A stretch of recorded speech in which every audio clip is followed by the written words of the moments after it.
Hello mga kalapanalo, shoutout po sa inyong lahat diyan. Sa video natin ay muli nating pag-uusapan ng isa sa mga idolo natin sa mundo ng showbiz at maging ang kanilang pagmamahalan. Kaya po, pasintabi sa mga single at ready to mingle dyan, maging sa mga balo at bala na handa na sa susunod na gera at handang makipagputukan at bakbakan dyan. Pero bago tayo magsimula, abay, kunting background muna sa ating mga bida. Kaya isang malalim na buntong hininga, sabay pindot ng subscribe at bell button para lalo tayong ganahan sa ating kwentuhan. Maraming salamat. Si Carlo Aquino o si Carlo Jose Liwanag Aquino, tunay niyang pangalan, ay kilalang Pilipinong macho at gwapitong aktor at musician. Dating lead singer ng bandang Collide, September 3, 1985, nang lumawas siya sa sinapupunan ng kanyang ina.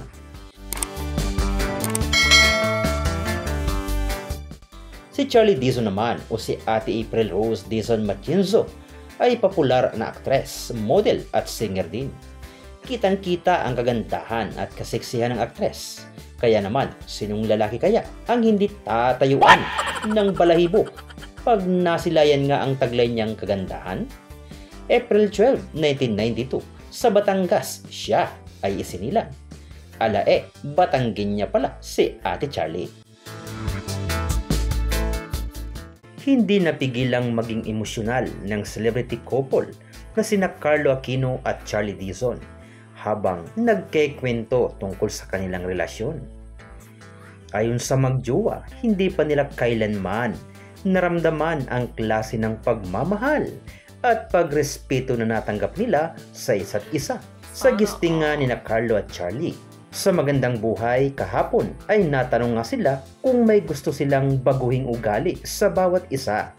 Parehong wala ang kanilang sagot. Dito na nga medyo naging emosyonal ang aktor dahil ang pagmamahal daw sa kanya ni Charlie ay hindi nangangailangan na siya ay baguhin kasi nga ganun siya sa akin. At saka, yung mas love na ibinibigay niya sa akin, yung mas nangingibabaw. Feeling ko, mahal niya ako talaga. Yun yung pakiramdam, sabi ni Carlo, sabay-sabing hindi niya naranasan noon ang nararamdamang pagmamahal sa aktris ngayon.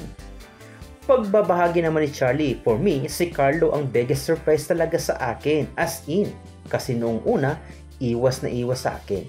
Pero parang first time ko na feel na bakit open ako ngayon. Parang ganun. Tapos, parang siya lang talaga rin yung nakagawa noon. I mean, nagkaroon din ako ng relationship before, tapos hindi ganito. As in, totally different. Ibang-iba. So, parang ngayon ko lang na-experience na ganito pala yung may jowa talaga, yung ganun. Nang ilarawan ang nararamdaman nila ngayon bilang lovers, super happy, sabi ni Charlie. At saka feeling ko, nagtatranslate din yun sa akin ha.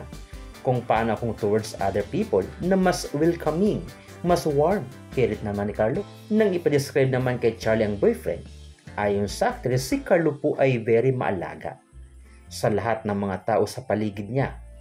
Kapag ikaw ang kasama niya, ay sobrang giving siya sa needs ng kasama niya.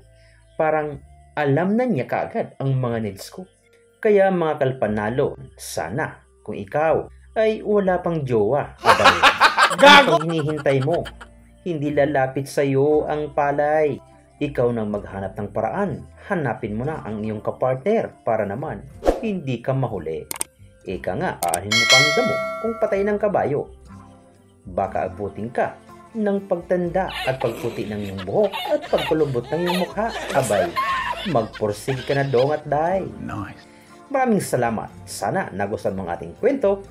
Huwag kalimutang mag-subscribe sa ating munting channel. Alpha Wins Channel. Maraming salamat. Chup chup. Mwah!